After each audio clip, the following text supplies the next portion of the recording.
If you had to implement forward propagation yourself from scratch in Python, how would you go about doing so?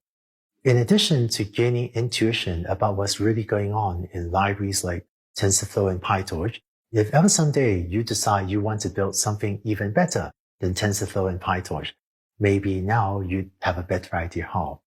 I don't really recommend doing this for most people, but maybe someday someone will come up with an even better framework than TensorFlow and PyTorch. And whoever does that may end up having to implement these things from scratch themselves. So let's take a look. On this slide, I'm going to go through quite a bit of code, and you'll see all this code again later in the optional lab as well as in the practice lab. So don't worry about having to take notes on every line of code or memorize every line of code. You see this code written down in the Jupyter Notebook in the lab. And the goal of this video is to just show you the code to make sure you can understand what it's doing so that when you go to the optional lab and the practice lab and see the code there, you know what to do. So don't worry about taking detailed notes on every line. If you can read through the code on this slide and understand what it's doing, that's all you need. So let's take a look at how you implement forward prop in a single layer.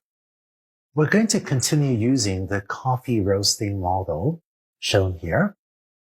And let's look at how you would take an input feature vector X and implement forward prop to get this output A2. In this Python implementation, I'm going to use 1D arrays to represent all of these vectors and parameters, which is why there's only a single square bracket here.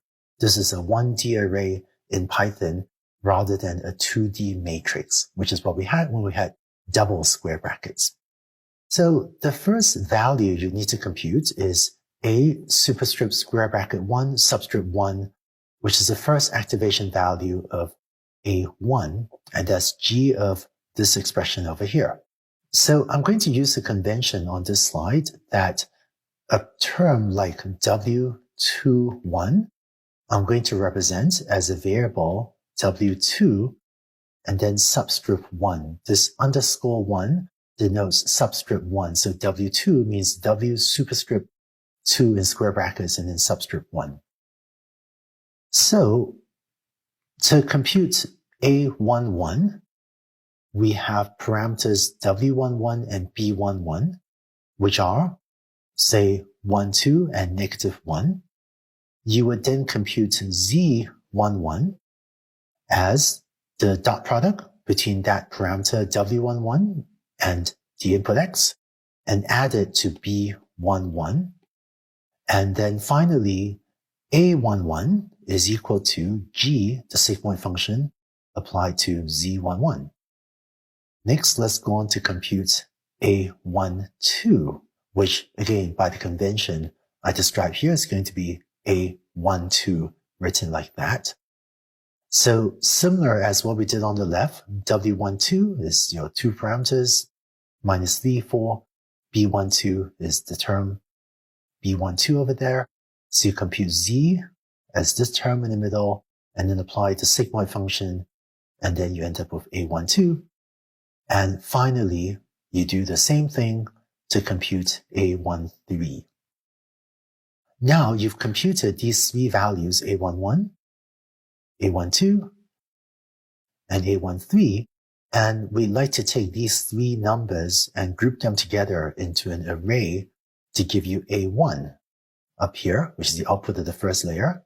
And so you do that by grouping them together using a NumPy array as follows. So now you've computed A1.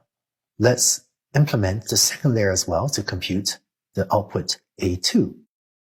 So A2 is computed using this expression. And so we would have parameters W21 and B21 corresponding to these parameters.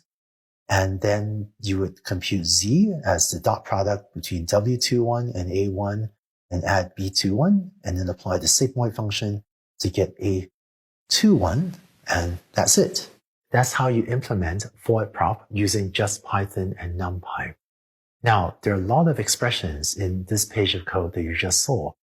Let's, in the next video, look at how you can simplify this to implement forward prop for a more general neural network rather than hard coding it for every single neuron like we just did. So let's go see that in the next video.